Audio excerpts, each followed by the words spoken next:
NBA season 2022. Welcome back to Sound the Siren. I'm Xavier. I'm Dylan. Welcome back to a belated episode. I feel like we do owe the viewers an apology, Abe. It's been a long time in the making. A few months have passed by, but we're back on it. The NBA is also back. How have you been? I've been very well. Been very busy. I've started working. Obviously, I've got uni. But yeah, I'm glad to be filming again. So looking forward to it. So today we will review all of the action that occurred yesterday and today. 28 out of the 30 sides have played. The Bucks and the Clippers face off tomorrow in separate games. So we'll rank the sides based on their quality, obviously, how far they can go into the season. We'll talk about a team that we like, a team that we potentially dislike, or we think is a little overestimated or who will overachieve. And then eventually we'll get to today's action and we'll talk about something we like. But Save, I'll let you kickstart us. First Yes, time in a few months, but what team are you high on? I'm high on the New Orleans Pelicans. I think they're going to be very, very, very good this year. I think they're probably a very good shot of making it to the conference finals, and uh, I think a lot of people maybe have them as like a play-in team, top like maybe a 7, 8 seed, but I think they're like a very good chance of being a top 4 seed and pushing for the conference finals. Obviously, Zion back, he's going to make a hell of a difference. He's an All NBA quality player. We know that from the one full season that he has played. But then I think like Brandon Ingram, he's a star. CJ McCollum is probably one of the better players to never make an All Star appearance in the history of the NBA. And then just down the roster, like we saw their 3 rookies last year: Alvarado, Herb Jones, and Trey Murphy, all had great years last year. Valanciunas is another great piece, so I think they're going to be really, really good this year. And a team that may or that is overestimated. Uh, I think I've got two. Number one being my very own Los Angeles Lakers. I think the roster just isn't built well. I think all of the pieces are good pieces to great pieces, obviously with LeBron and AD, and to a lesser extent Russell Westbrook. But I don't think any of the pieces fit well together. Like the team has no shooting whatsoever, and we saw that in the first game. And they shot like 43s and only hit 10 or something. So yeah, it's just I don't think that roster is going to work at all. And the other one being the Dallas Mavericks. I think a lot of people have them really rated really highly. Obviously, they had a great playoff run last year. I think even Nick Wright has them making it to the finals and losing to the Warriors, but not to the Warriors. Beating the Warriors in the conference final and losing to someone else. But Clippers, maybe. yeah, and no, Clippers are in the West as well. I think it might be the Sixers, but Oh, sorry. This is the finals, yeah. yeah. Bucks or Sixers, yeah. But I just can't really see it happening. Like with all due respect to Luca, I probably said a similar thing last year. I just don't think he's got enough help. Like it might be a little bit reminiscent of LeBron in the early years at the Cavs. Like he's a hell of a player and he puts up great stats and he obviously influences winning. But I think when it boils down to it in a 7 game series, like who's their second best player? Is it Christian Wood maybe? Mm. Spencer Dinwiddie? Like if you compare that to any other playoff team or championship contender, they've all got two superstars. I think the Mavericks have one superstar and a very Yeah. good player. But yeah.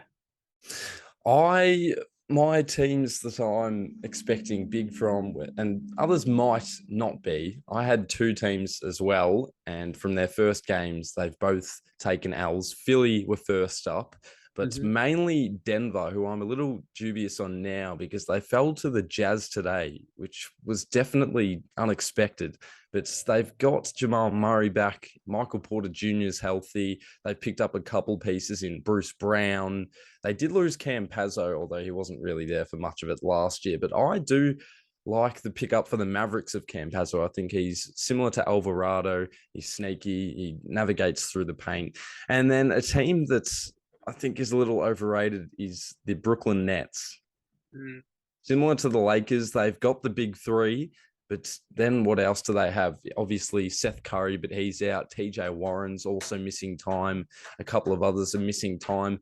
Ben Simmons, we'll talk about him later on. I don't want to overreact because it's only been one game, and Kyrie Irving was a little sluggish today, but I think he'll bounce back. Kevin Durant had another 30 piece, but I'd say Brooklyn will be a 6 seed, in my opinion, safe. I think that's a pretty good transition into our next topic. We were going to talk about one thing that we liked and disliked from the start of the season. And for me, my number one dislike was Ben Simmons. I'm a massive fan of Ben Simmons. I think he's a great player. For all the talk of like him not being able to shoot threes and not being a good playoff performer, not being aggressive enough, whatever narrative you want to throw out, I think the reality is like he's played 4 full seasons. He's been a 3-time All-Star. He's finished top 3 in Defensive Player of the Year, and he's made an All NBA team. So, like, I think regardless of what he's done in the playoffs, he's a hell of a player. I think at times he was like rated top 15, but I think he's gone heavily under the radar. But in saying that, for all of the praises I just sung for him, I think he's probably the number one biggest loser from the season so far, and the number one thing I didn't like. I've got his stats here. He got 4 points, 5 rebounds, and 5 assists. He shot 0 for 2 from the free throw line, had 3 turnovers, and fouled out in only 26 minutes. So I think that's probably one of the worst games he's ever played. And being his first game for a new team, he's probably looking to make a big impact, which he didn't do. So I think he'll still be good for the season. I think he's still a hell of a player, but yeah, definitely not the best start. Yeah, as I mentioned, such a small sample size. I don't think you can really count the preseason, although the Phoenix Suns had a fair bit of noise when they lost to the 36ers. But you can't forecast Ben Simmons' season just yet. I'd say 15 to 20 games, and then you know what his consistent output will be. After that, it's whether you determine him as a star or not. But yeah, his first game definitely wasn't up to standard. Now, Zaif, your tier maker is in front of you. We'll slowly go team by team. I've made mine. I'll show that at the end of the episode. But as we walk through the sides, we'll talk about their game today, how they played, who was a standout performer, and one thing we liked or disliked. So we'll kick it off with the Wizards.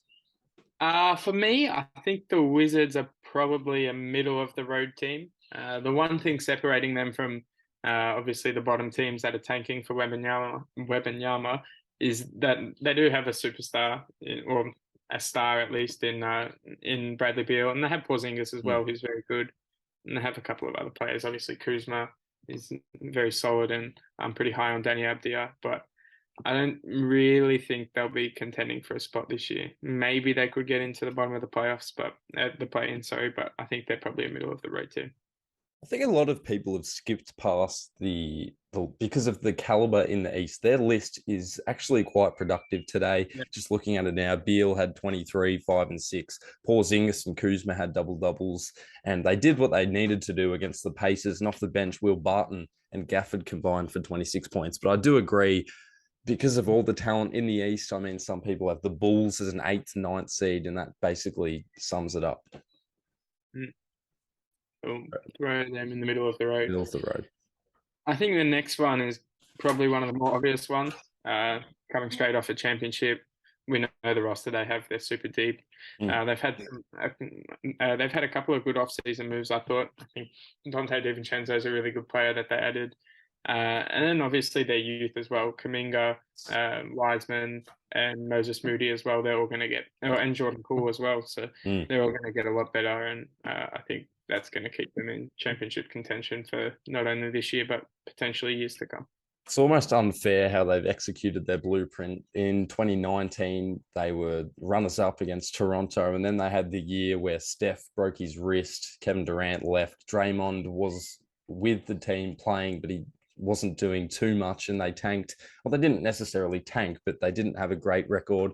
They managed to pick up Wiseman with the 2nd or 3rd pick, and then Kuminga the next year in the play-in, and then bounce back to a chip. And now they're probably the favorites again, with youth, with the age of Steph and Clay back as well. I think the other thing that they did was they managed to, when Kevin Durant said he wanted to leave, they managed to get D'Angelo Russell back for him. And while D'Angelo Russell wasn't great for the Timberwolves, they turned that into Andrew Wiggins, who was an all-star starter just last year and a starter for a championship team. And also a protected first-round pick that ended up falling to the Warriors as well. And I think it became Kaminga, but it might have been Moses Moody, and obviously they were also a role player in another in the championship team. So I think looking back, that was one hell of a trade. And while obviously you wouldn't want to lose Kevin Durant, I think they got pretty good value back for him, given he could have walked. So yeah, I think that was a great trade for them. The next Perfect up, segue into D'Angelo Russell for the yeah, Timberwolves. Now, there was some off-season talk about him. Should he be traded? Should he not be traded? He had 20 points today on 44% shooting. It was actually Anthony Edwards who did struggle the most, 23.5% from the field, 4 for 17. But Rudy Gobert, what a debut, stamped himself into the Timberwolves breed, 23 points and 16 rebounds. But he did leave Cap with only 12 points. Is that a worry? Cap did shoot 2 for 10, 7 of those shots being from the perimeter. I don't think it's a worry at all, to be honest. I'm a huge fan of the Timberwolves. I'm a huge fan of Cat, and I'm a huge fan of D'Angelo Russell. As far as D'Angelo Russell being traded, I know there was a lot of talk about it, but I really, really hope he doesn't get traded. I think he fits in really well with their team. I know him and Cat have a great relationship off the court, and I hope they can stick together. But also, I think he's so underrated, D'Angelo Russell. Like the way he controls the pace of the game, his pick and roll, I think is elite. Um, I was listening to a podcast the other day, and they were saying that both Jordan Poole and Tyler Hero are better players than D'Angelo Russell, and I just don't see that. Like, I know both of them have had really good seasons last year. Probably were both better than D'Angelo Russell last year, but I mean, D'Angelo Russell's been an All-Star before. He's a number 2 pick, and I definitely back him in to have a really good bounce back year this year. And um, I think as far as Cat having a poor game this year, I wouldn't worry. Like he was an All NBA player last year. He won the 3-point contest, so we know like if he's going to shoot 7 threes, they're probably going to be good looks. So I'm not too worried about the Timberwolves, and I think for me they're playoff locks. What do you think? Playoff lock. I mean, because Yeah, I can see that. my reasoning behind it is they made the playoffs last year, and now they've added Rudy Gobert, who's probably a top 5 center at the very least. And really, they didn't give up many playing pieces for him. I think like they gave up Patrick Beverly and a bunch of picks. So obviously, you can talk about who won the trade, but the assets aren't like assets that were currently playing. So they pretty much just added an all-star to a team that already made the playoffs. But I think I might be a little higher on the Timberwolves than other people. Yep. So a playoff lock. I don't disagree with that. And while you put them there, we'll enter the frame of the Thunder, who did fall to the Timberwolves today by 7 points. Shai Gilgeous-Alexander with 32 points. Josh Giddey with a double-double. And that was really it. Lou Dort had an off shooting night. He was 3 for 12, but that's his first game back in a while. I still think they need to try and acquire Wembanyama from the draft. I think they're a little better than the sides who will be fully tanking, aka maybe the Pacers or even the Magic, so on. But it's a very bright future nonetheless. Yeah, I think they're definitely going to be tanking this year. Unfortunately for them, and especially their fans, Chet Holmgren isn't going to be playing at all this year.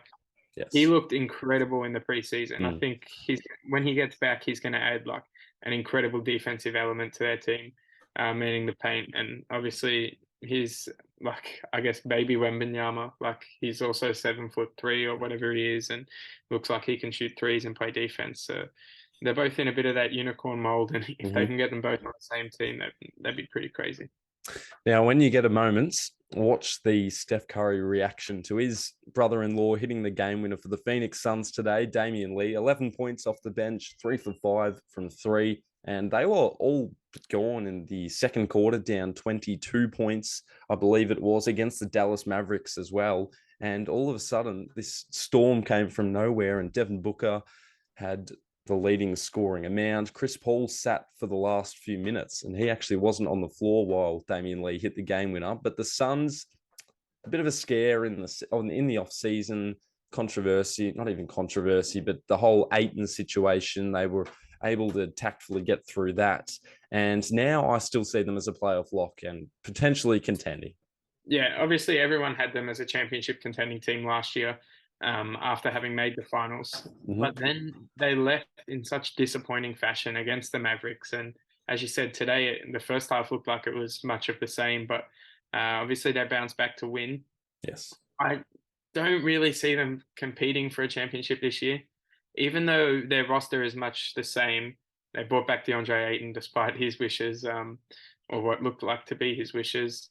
They still have Mikal Bridges. They still have Cam Johnson. Still have Devin Booker and Chris Paul. So I think they're playoff locks, but I just think the rest of the league has gotten so much better that just staying the same isn't going to cut it for them. Bit of retribution against Luka Doncic as well. Also nice to see Jock Landale with the backup role given JaVale McGee's departure. Now, the Spurs, in my opinion, and this might be a tough call, I think they will have the worst record in the league. Yeah, they're definitely going to be up there. Or down there. Yeah, no playing around, straight into the Wembanyama category. Yeah. Off the top of my head, I couldn't even name you 5 Spurs players, to be honest. Like, they're going to suck this year. They're going to be really bad. Yeah, well, they did fall to the Hornets by 27 points today. And Keldon Johnson had 20 and 11. He's a bright spark. They do have all the rookies. And basically, it's a trial year. They've had their success. They've had longevity, been such a great franchise. So, in a way, it's almost about time that they sit at the bottom for a little bit. And if they are to get Wembanyama, then who knows what Pop could do. He could turn them right around, send them back into the playoffs. And Devin Vassell shot 0 for 8 for 3 as well, which is a little unusual for him. If you're a Spurs fan, I don't think you can be complaining at all after you've won 5 championships in my lifetime, or just greater than my lifetime, I think. But as you said with Pop, I think their last number 1 pick was Tim Duncan, and that led them to 5 championships. So maybe if he sticks around, they can do something special again. Philadelphia? You were speaking, you're high on them. I think I'm pretty high on them as well. We saw James Harden. He was incredible. New Sixers career high for him. I think they're going to be championship contenders this year. Chip material. They've got a bunch of good role players. Added PJ Tucker, a bit more grit on the defensive end. Montrezl Harrell, another pickup for them. It's going to be a bit of a spark plug off the bench. But yeah, I really like how they look this year. So I think they're championship material. Here's the downside for me, Safe, and I know plenty of other people were saying this as well. It's almost as if it's a 2-man game, and Doc Rivers isn't utilizing his role players as much as he should have. You saw PJ Tucker for the Heat and how ferocious he was, and a lot of people are just suggesting that's the Heat culture, and it hasn't passed over to Philadelphia. Now, I know it's only 1 game, and I don't want to overreact, but I feel like just looking at the first game, that they need to have them more involved. Yeah, I think one statistic that sort of popped out to me that they showed on the broadcast of the game, it was like 22-2 or something on fast break points, which I found was insane. But there was a video that went pretty viral in the off season of Doc Rivers sort of pulling James Harden aside, and he was talking about Tyrese Maxey and what his role was going to be in the team. It's like, we know how quick Tyrese Maxey is, and he loves to get out on the break. So something like that, I don't think is going to continue into the future when you have someone as good at what he does as Tyrese Maxey is. And I think they're going to push the ball more. I think they're going to play with more pace than what we saw against the Celtics. Also, they came up against a hell of a good team. Like, the Celtics made the finals just last year. So I'm not too worried. As you said, it's only 1 game. But yeah, I think they're championship contenders. Well, Tyrese Maxey, to me, if Harden isn't on that side, is a 25 points per game player. Yeah, for sure. So it is sort of about incorporating him into the offense. And so as Tobias Harris, we've seen him score over 20 points per game before. So they've got a lot of pieces. A lot of pressure on Doc Rivers to sort of get it right and get everyone involved. But yeah, I still think championship contenders. Yeah. So the Rockets, Jalen Green was phenomenal today. Kevin Porter Jr. is another piece of that backcourt that is beyond talented. They fell short to the Hawks today, which isn't a surprise. And it's just, again, another year to see the young guys, see the talent they have. Yeah, I think another Wembanyama team. which isn't really to say that that's bad. Like No. because their team is so young. Like outside of Eric Gordon, they're all like freshly drafted players, and I think the Rockets are probably in the top three teams I'd like to see Wembanyama realistically go to. Hmm. I think him and Jalen Green would be such a fun pairing. With like the athleticism and the bounce, with the I guess the 3-point shooting of Wembanyama and the defense that he's going to bring as well. So I think that'd be a really good pairing. The Raptors, another side that just know how to do it every year. They managed to find their way into the playoffs. Today, they were able to ward off the Cavaliers at home, who we'll get to them later, but Donovan Mitchell, obviously, in their side. And Pascal Siakam had 23 and 11. Gary Trent's shooting was again evident. Van Vliet had 15. Anunoby and Scotty Barnes also chipped in. No one in their starting lineup had below 15 points. Yeah, I think this is another team that's had such a sustained period of success, but they don't really look like slowing down No. in a sense. Like they still have a lot of great young players. Scotty Barnes is someone I'm really high on. Just came off winning Rookie of the Year, and he looks like an absolute lock to be a superstar. But in saying that, with the depth of the East, I think we'll get into a few of them later. Already have one above them right now. I think they're probably a play-in team. Um, Okay. yeah, like I think they're really good, but yeah, I don't know with the depth of the East if they could, Mm. if I can say with 100% certainty that they'll make the playoffs.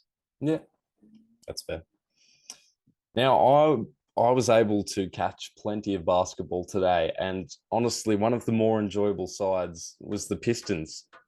Jaden Ivey's debut, Cade Cunningham, and you talk about undervalue. In my eyes, all I hear is Bojan Bogdanovic. Even for Utah, today he had 24 points and he shot the lights out from three, 6 for 10. He was 6 for 7 at one stage. And Isaiah Stewart capped off their win with a dagger with about 10 seconds to play. Yeah, this is an interesting one. Like, I think they're going to be bad, yeah, Yeah. and I would probably put them in the Wembanyama one. But in saying that, if I'm a Pistons fan, I'm really excited. Like, Yes. similar to the Rockets, Yes. Similar to the Rockets and outside the of Thunder. outside of Bogdanovich, everyone on their team is extremely young. They're a high draft pick. Like a lot of people, even Kevin Knox and like Killian Hayes, like they're both top like lottery picks. That obviously Kevin Knox hasn't really panned out like people thought he would, but Mm. like Killian Hayes, he hasn't really had a good run at it yet. And then they picked up another. I can't remember if it was Jalen Duran or Jalen Ivy, but Jaden Both Ivy. of them. Yeah, but I mean, one of them they picked up for nothing from the Knicks or something in Yes. some weird trade. Like they got another lottery pick for nothing this year, along with the one they already had. Obviously, Cade Cunningham had a great second half of last year, had a double double today. I think they're going to be bad, but so Mm. much to look forward to. And if they could get Wembanyama to add to that young core, it's going to be a scary team going into the It future. is definitely ominous. I'll let you have the floor here. Yeah, so I spoke about this one before. I'm going to put them playoff lock, I think. I think a fair few people might have them in the play-in. I don't know if I can have them championship contender yet, Yep. but I think, as I said in the intro, they're so deep. They have so many good role players. Like I didn't even mention Devontae Graham in the intro. Like he's going to come in and give them 15 points off the bench and shoot threes for them. But yeah, I really like them. And with their youth, like Ingram's going to be better than last year. Zion's going to be better than last year. Herb Jones is someone I'm extremely high on. I think he's got like all defensive lock capability about him. Um, so playoff lock for me, pushing championship material, but we need to see more from their young players. For sure, I'll agree with that. The Pacers, another fan base which may have to strap themselves in for a long year, but I trust Tyrese Halliburton, and if I was a Pacers fan, I would for my future as well, Zave. Yeah, I don't know if we're going to do an awards prediction video, but if I had to pick one person for most improved player this year, it would be probably Tyrese Halliburton. Um, like mainly because the Pacers suck. Like he's going to get looks, he's going to get a lot of shots, he's going to have the ball in his hand, he's going to be the number one option. But also, I'm picking him because he's very good.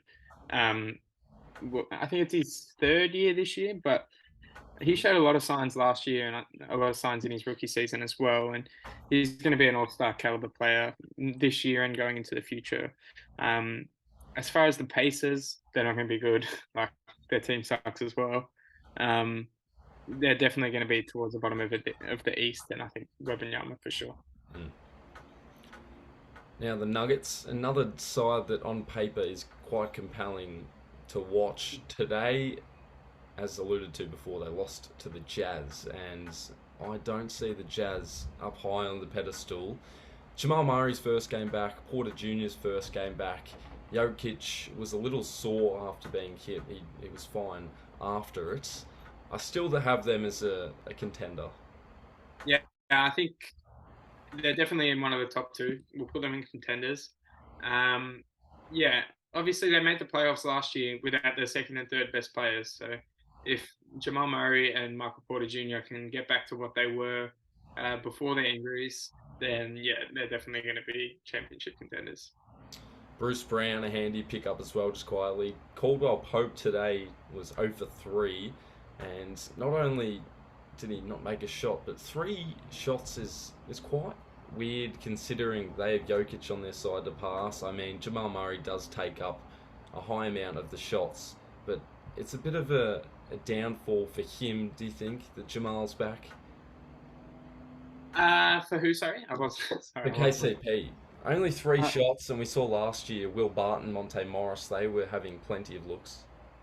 I think the good thing with KCP is I don't think he really needs that many shots. Like he's going to provide solid defense on one end of the floor, and then he's going to space the court on the other end. He's sort of like your prototypical like 3-and-D shooting guard wing.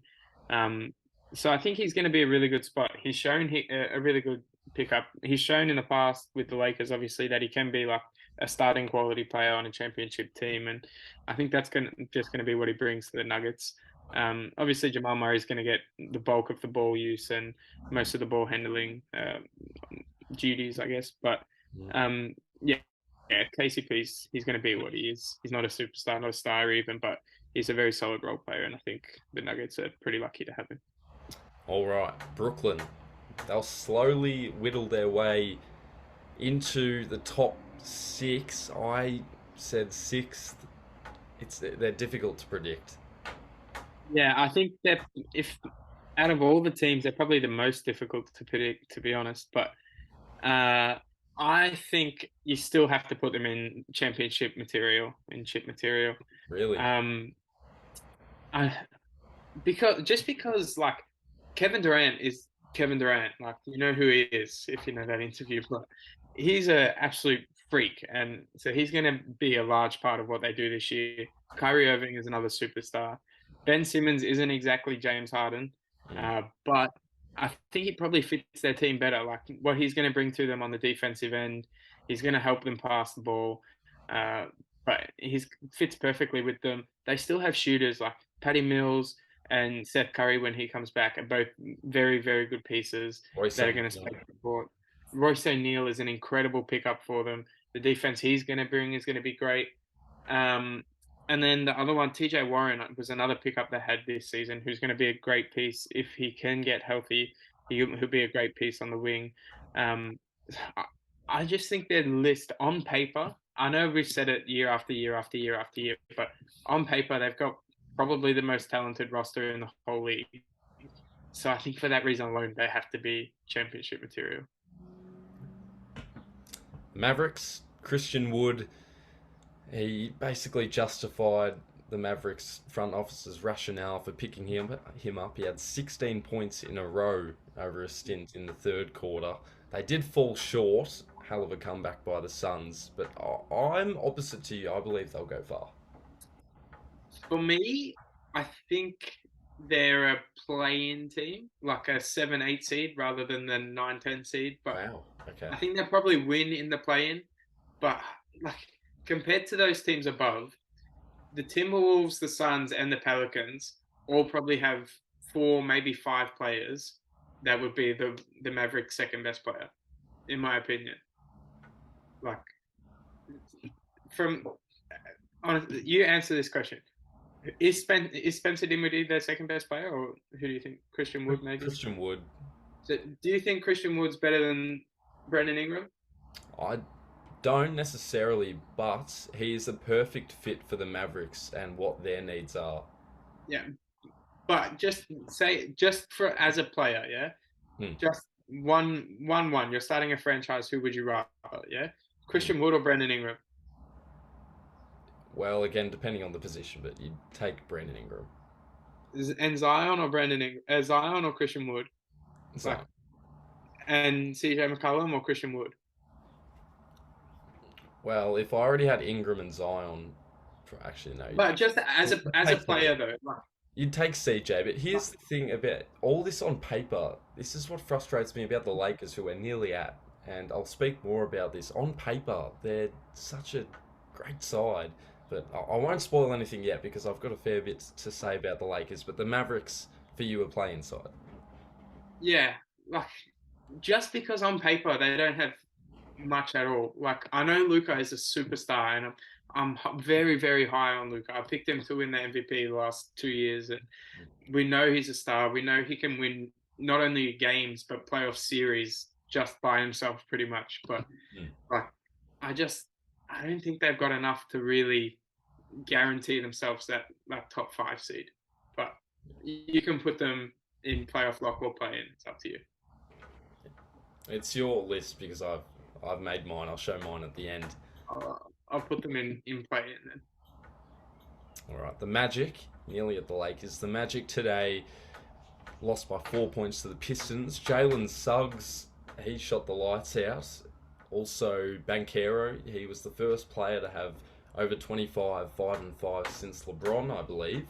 Yeah, I was just about to say Right. that if there was one thing that I've liked from the season so far, it would be Paolo's debut. Like 25, 5 and 5 in your first game, first player since LeBron in 2003. So like that's a hell of a long time. There's a hell of a lot of rookies that have played since then, and it's just about one of the best debut games ever, really. So um, I still think, with all due respect, again, I think the Magic's gonna suck, but similar to the Rockets and the Pistons, they have a lot of young pieces that you have to be really excited for. And uh, I think potentially Wembanyama is another one of those pieces that they could get excited for.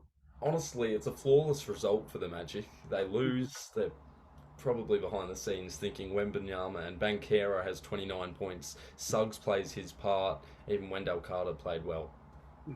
Yeah, they have a great young core.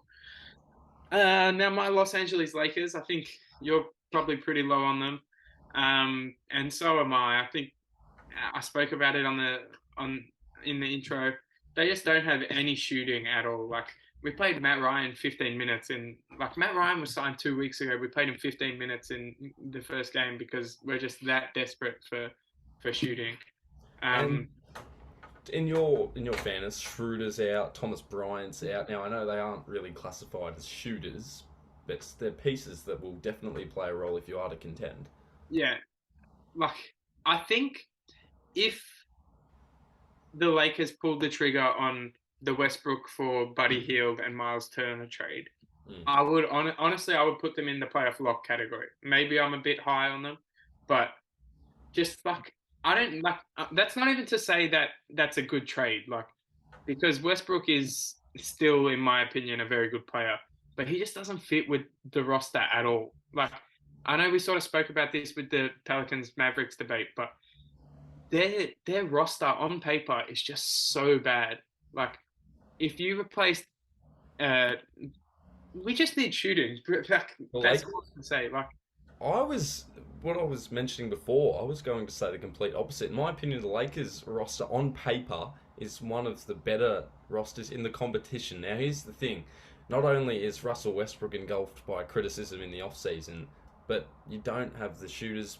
The front office is a little bit of a mess. It feels like LeBron is offering instructions to Rob Pelinka.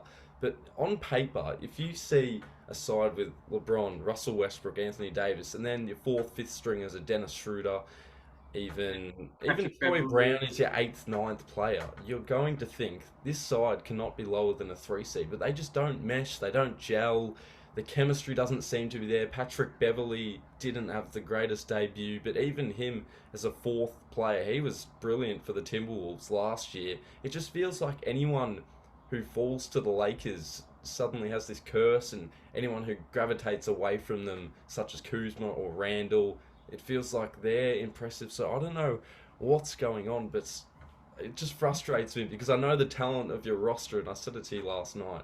Yeah, I agree. Like the roster is really good, but it doesn't fit at all. Yeah. I'm still a huge believer in Westbrook. I think for obviously 40 million is too much to be paying him, but he could get a team friendly contract even at like 15 million.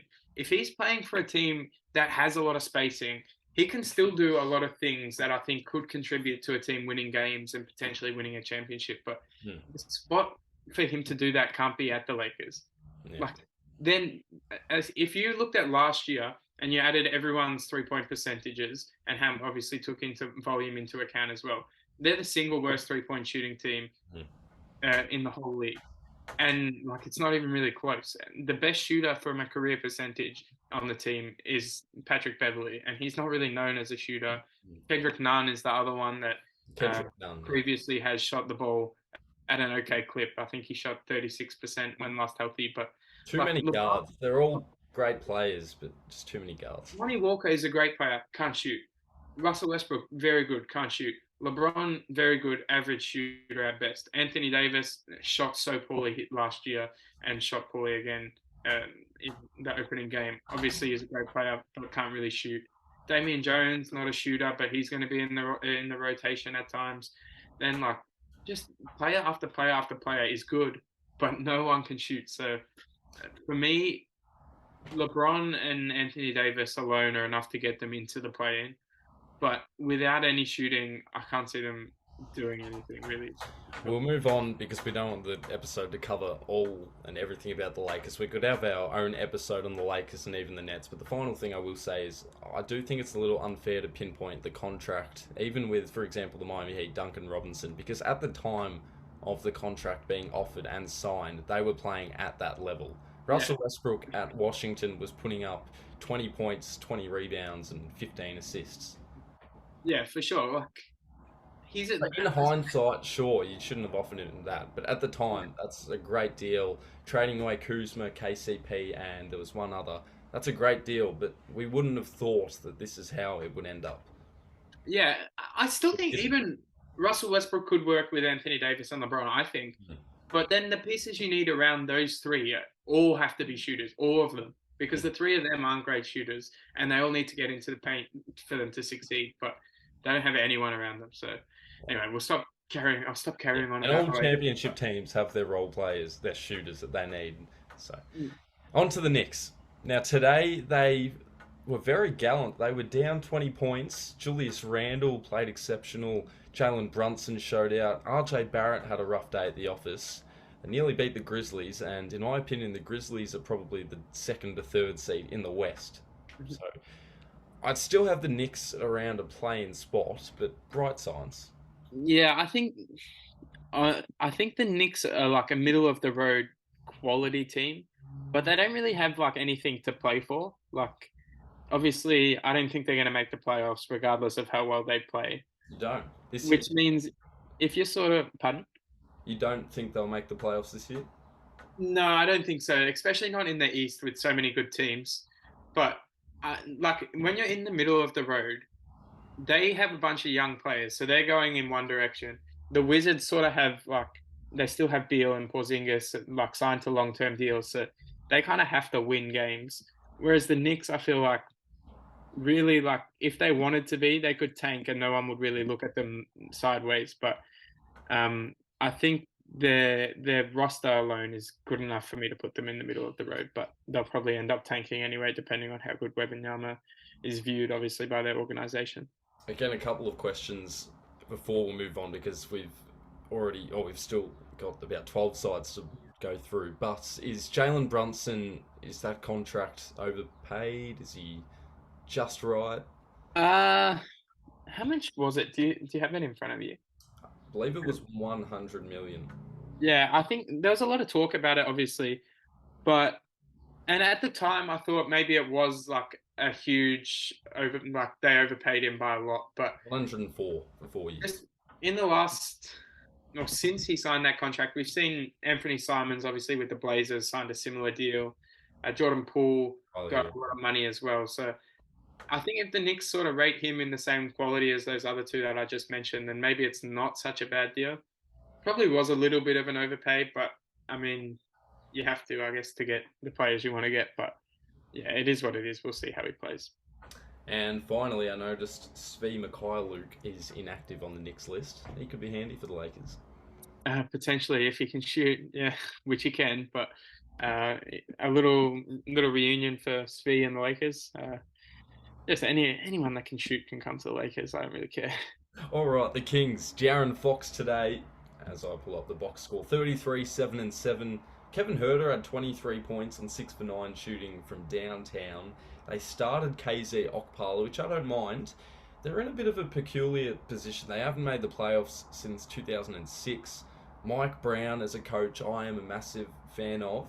The list isn't as bad as people say it is, but they're still probably a middle of the road side. 10th, potentially.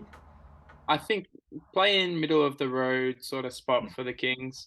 I think Sabonis and De'Aaron Fox is a very, very good 1-2 punch for they could be a playoff 1-2, but I think I'm gonna put them middle of the road just because they're the Kings and they've sucked for 30 years. Downside is in that area, in that division, you have Los Angeles and San Francisco, places where people want to be rather than Sacramento. But they're building something nice. Davion Mitchell, Keegan Murray. So give them a few years. Now the Jazz, they upset the Nuggets today. Sorry. I think this is they won today, but I think this is probably one of the more obvious ones on the whole board. I've said it about all these other teams, but they're gonna suck. They don't really have any pieces, and the ones they do, they've obviously been like actively shopping. Mike Conley probably won't be there come the end of the season. Same thing goes for Jordan Clarkson. They already got rid of Bogdanovich. Their roster's heading one way, and it's not up. It feels as if, I don't know if you see this on me, but similar to the Rockets when they had Oladipo, John Wall, it just feels as if the Utah Jazz general manager has indiscriminately thrown players together. They're starting Kelly Olynyk, Larry Markkinen, Vanderbilt at center, and then you have Clarkson and Conley still, Colin Sexton. So you're mixing young guys with Rudy Gay, and then Malik Beasley, Taylor Horton Tucker are on the middle-aged. It just feels such a random group of players that's been sorted together, and it equals a win. Yeah, but as we saw with the Rockets, like they ended up sitting John Wall, traded Oladipo. Like I think the Jazz are probably in a very similar situation. They're not going to contend with Mike Conley on their team ever. So, or like in the future, obviously they have before, but so he won't be there come the end of the season, I don't think, especially come the end of next season. The Hornets, we know their tumultuous off-season. Miles Bridges, he's not on the roster at the moment. They're still waiting for the decision. LaMelo is injured. They played very well today. They beat the Spurs by 27 points, I would like to say, but in my opinion, they should tank. Yeah, I think they're definitely going to tank this year.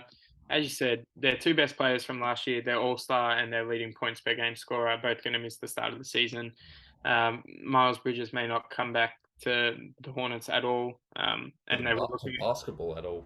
Yeah, and they were just looking at giving him a max contract, so it sort of speaks to how good he is as a player and the impact that he's going to have having not been there. And the reality is, like, they had a max contract spot that they were going to give to him, and then he's not going to be there anymore, and they didn't replace him with anyone. So I think of all the off seasons, it's probably like they probably had the worst one of all. They're going to be a lot worse than they were last year. So I'm putting them in the Wembanyama section. And I think of all the teams, they're probably the number one team I want to see him play for. I think him and LaMelo would be really, really fun. I'm obviously a huge LaMelo fan, and if he does if he does get to the Hornets, I think that'd be really fun. All right, let's hear it. After you rank it, I'll say a couple of things. Or before you rank them, I'll say a couple of things. So they fell to the Bulls today by 8 points. DeMar DeRozan was masterful. Now, the issue with the Heat at the moment, it's not the offense, which it seemed to be in the playoffs last season. It was the defense. Today, DeMar DeRozan was just hitting his strides, getting to the spot, just scoring from anywhere, even Vucevic as well in the paint. The problem is the defense and Kyle Lowry, 2 points. We traded Goran Dragic, who shot the lights out today. So, I don't know, there's just something with Kyle Lowry. He hasn't been his normal self since coming to Miami, but we know how his off season went, so we hope he's all right and he bounces back. Adebayo struggled today as well. Yeah, I was sort of trolling the Heat a bit today in our group You chat, were, you but were. honestly, I still think they're good. Like, I wouldn't be surprised if they won a playoff series or made it even to the Eastern Conference Finals. But in saying that, I think the East is just so good that I sort of have to put them in the play-in section. Hey, in. I think they're probably like a top 8 team, but like going through the teams, the Sixers, the Nets, are two teams that I think are definitely better. And then there's a few still to come that I don't want to give away too much, but I think there's probably 4 teams left that I think are better than the Heat, which puts them at the 6th seed, which again isn't bad, and I could see them winning a series, but um, yeah, like the 6th seed is technically in the play-in, so I think they're towards the top of the play-in. They're probably better than the Lakers and better than the Raptors, definitely, but I think there's a few other teams that are better. I'm still very high. On the Heat. I think that Duncan Robinson's overhated. He's played well this preseason, and today he played well. The stat sheet won't show it. Similar to Caleb Martin, you look at our side on paper and you think, who's the imposter playing power forward? But Caleb Martin does all the hustling and all the hustling, bustling work. No one really notices. But we'll let the Heat speak for themselves. They have in previous years. Similar to the Raptors, they just know how to find hidden gems. Another difficult side to predict. To the Hawks. I think the Hawks, in my opinion, are probably playoff locks. You might crack it a little bit. I've got them above the Heat, but like they were another team. They made the conference finals 2 years ago. I think they missed the playoffs last year, but they've gone out and they've gone all in this season. So they traded a lot of picks for DeJounte Murray. I didn't actually get to see them play today, but so I don't know how that pairing looked, but I presume it's probably going to be a pretty good one. Like you got the offense and defense in each of the guards. So, and they have a lot of other good pieces as well. So I think they're playoff locks in my opinion. If you know me, you know I don't really like to base performances based off the box score. But if you look at the box score, Murray 25, 11 assists, 5 steals. Trae Young had 23 and 13. Yeah, that's a pretty good box score. The Grizzlies, I think you were saying before you've got them in championship material. I think they're probably just a rung below that. I've got them in playoff lock. They're a young team as well. Desmond Bain, Ja Morant, and Jaren Jackson Jr. seem to be like their main core, and all three of those guys are really young. So they project to get better this season than they were last season, which was already very good. But in saying that, I haven't seen quite enough from them to like if I heard someone from the future said the Grizzlies won the championship, I'd probably be very surprised. So Yeah. I'll put them in playoff block. Championship material, but I don't think they can win it. In the next 3 years, the Grizzlies will have a championship, in my opinion and prediction. The Clippers, I've got them in championship material. Mhm. It's similar to the Nets, like year after year after year, since obviously they traded for their 2 stars. In the Nets case, it's Harden, KD, Clippers, Kawhi, and Paul George. We've talked about them being contenders, but they never really. I think they had one conference final run, which didn't actually have Kawhi in it, but so they haven't really put it all together. But in saying that, again, their roster on paper is just so good that I have to put them in championship material. Are you nervous about their durability? A little bit. Obviously, Paul George and Kawhi both hardly played last year. Kawhi didn't play at all. Uh, John Wall has missed a lot of time over the last few years, but if they can get it all together, then they're going to be very, very good. The Celtics, say less. Yeah, Championship. and another championship material one. they made a bit of a mess in the second half of the 76ers in the first game of the year. I think Jason Tatum is an absolute superstar. Like, I don't think enough can be said about what he does. Like, his defensive and playmaking improvements last year were out of this world. He made All NBA first team, and he had such an incredible year. So he's a superstar, and they're going to be very, very good. Unfortunately for them, though, they lost Gallinari, who I thought was going to be a huge piece. Looks like he's not going to be back all year. They lost their coach. Importantly, they lost their coach. Yeah, he's not going to be back all year, so that's another big problem for them. And Robert Williams, I think, who was it? Shams was saying he's going to miss like the whole first half of the year. January. So that's another massive loss for them. But if they can get relatively fit, I think they're going to be championship material for sure. 4 more sides. Cleveland first up. I got the Cavs as a playoff lock, similar to the Hawks. They were like a play-in team last year. I think they finished as the 8th seed, but lost in the tournament. You can correct me if I'm wrong, but they were really good for most of the year last year. And then they went out and got Donovan Mitchell. And what they traded for him, again, it wasn't that much. It was pretty much like a Larry Markkinen to Donovan Mitchell straight swap. Obviously, they had Colin Sexton in the trade, but he didn't play for them at all last year. They threw in picks, but again, the picks didn't play for them last year. So, and then along with like Darius Garland, Evan Mobley, and Jared Allen, they're all so young that you can't reasonably say any of them are going to be worse than they were last year. So they're a play-in team that added a superstar and got better through age and experience. So I think they're playoff locks, and they're another team that I'm really high on. Bulls? The Bulls, I put them in play-in. They made the playoffs last year, or play-in tournament last year. Obviously, DeRozan had a massive not breakout season because we know he's been good before, but I guess a bit of a resurgent year last year, and he carried that on in the first game this year. Was very, very good. Mm-hmm. But again, with the strength of the East, like the Cavs, Hawks, Sixers, Celtics, Nets, that's 5 teams already that I have above them that I think are better than the Bulls, unfortunately. The Bucks, again, say less. They're going to be championship contenders for sure. This is kind of wild. Like, I think last year I had maybe 3 or 4 teams in the championship contender category. This year I got 7 already, and I don't think you can really debate with any of them. Brooklyn? Yeah, maybe, but again, as I said before, like their roster is just so talented. But the Bucks, I think, in my opinion, they've got the best player in the league. They've got a great big 3. They've been there and they've done it before, having won a championship already. So I think they're championship material for sure. And the loss for them is Connaughton, who's out for 3 weeks. Yeah, and again, that's not really going to impact them come playoff time. So they're going to be, if they can stay healthy. We know they lost who was it, Chris Middleton last year, and they still went 7 games in the Eastern Conference Final. So I think they're going to be really good. All right, the final side, and then I'll show mine. Final side. Wrap it up.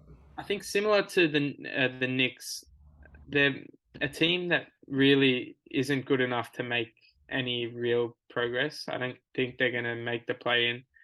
Or if they do make the play-in, I don't think they're going to really make any noise.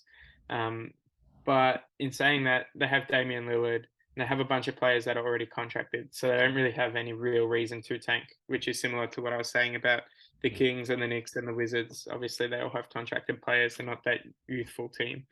So I'm going to put the middle of the road. I think Damian Lillard goes under the radar for some reason. Like, he didn't play last year, and I think that's probably a lot to do with it. But he is, like, in my opinion, he's still probably the 3rd best point guard in the league behind Luka and Steph Curry. So he's a superstar, and he's going to get them wins, but I don't think it'll be enough. All right, that's the review, and while you take that off, I'll show mine. The game I'm looking forward to the most this year is definitely the Nets v 76ers because of Ben Simmons unceremoniously exiting. Here is my tier list, Dave. A lot to consume. Different to yours for sure. Yeah, I think the main thing is I have more people like These are the playing sides. These are the playoff locks, basically, and all up here are playoff locks. So 4 to 5 Ooh. to 6 seed. Yeah. I was looking, there wasn't really that much that I hated. I think the Heat, I don't think they're as good as like the Pelicans, the Timberwolves, the Cavs, the Hawks, definitely the Nets. I think the As I Nets, said, I'm still a big believer in they trying to be unbiased, but yeah. it aggravates me because they don't have the media coverage that the Pelicans do, for example. Yeah, I think the Nets are too low for sure. Okay. Uh, to say that like they're so talented that they could win it, I think is where they fall into it. Um, I don't think you can, and vice versa for both of us. I don't think we can criticize the lists considering that we had these two in the favourites to win it last season. yeah, well, yeah, I don't know. So we'll wait and see. Who knows? The Celtics, they without Udoka might not do too much. The Clippers might be underwhelming, and for example, the Grizzlies might be the 1 seed. Yeah, I think the Nets have to be higher. Yeah. Uh, I'd like to see the Heat a bit lower, but and the Hornets I think are probably definitely going to tank for Wembanyama because, like as I said, no Bridges. I think that's going to be a huge impact, especially also no Lamelo for a while. But the number one team, the Utah Jazz, I think have to be Wembanyama. They absolutely suck. Like I think probably they're probably the second or third worst team in the whole league. I think just behind, Really? in Okay. front of the Spurs and maybe the Pacers. But I think they're going to absolutely suck. Like they're not good. I don't think. But yeah, it's largely similar. I think your list compared to mine. All right, that does it for today. Now we will, for sure, once every week, we'll do an NBA wrap up of the week. We've got some great games tomorrow. The Bucks play the 76ers. The Clippers play the Lakers. I believe you'll know. The Lakers definitely have a game tomorrow. Will be the Clippers, and then next week we've got some ball bursters. The Raptors play the Heat twice. The Celtics play the Heat, and then the Heat play the Warriors as well. So a big week coming up for me personally, but all around the board, so much action. Honestly, sometimes I prefer the regular season over the playoffs just because of all the games in one day. 13, 14, no, 12 games today. And the only problem is you can't really catch them all. Like there's a Mm, lot that slips through the cracks when there's 14 games in one day. true. As I said before, two of the games I really wanted to see were obviously or 3 games. I wanted to see what Trae Young looked like with All right. Dejounte Murray. I Mhm. wanted to see Rudy Gobert and Donovan Mitchell on their two teams, their two new teams, and I didn't get to watch any of them. So, but yeah, it is what it is. Like, it's good to have so much basketball on, regardless. Pair of games on TNT tomorrow, and we will wrap them up next week. We'll try and do it, I'd say, well, we'll try and get it out on the weekend, Saturday, Sunday. Gives us plenty of time to edit, but if we record them midweek, after that we can get them out. We didn't do much on the AFL in the second half of the year, but we'll bounce back. We're making our way through our respective university degrees, and yeah, that's about it. Save any other last words, predictions for tomorrow? I will have the Bucks and the Clippers. Yeah, the Bucks are who are the Bucks playing? Philadelphia, at Philadelphia. That'll be a good game. I think Mm. both of them. I've got both of them in my championship contenders, as we spoke about before. Mhm. I think I'm probably going to have to go with the same ones as you picked, though. Bucks and Clippers. Um, yeah, Quite go fiery Lakers. Hopefully usually they can get up. when Milwaukee play at Wells Fargo. Is it Wells Fargo? I think it's Wells Fargo. They might have Uh, changed the name. But that'll do it for today. This has been quite the long episode, but it's been a yeah, while, so we we might thought might have to split it up into 2 episodes. We'll see, but we could do that for sure. But until then, thanks for listening. Take it easy, and we will see you soon.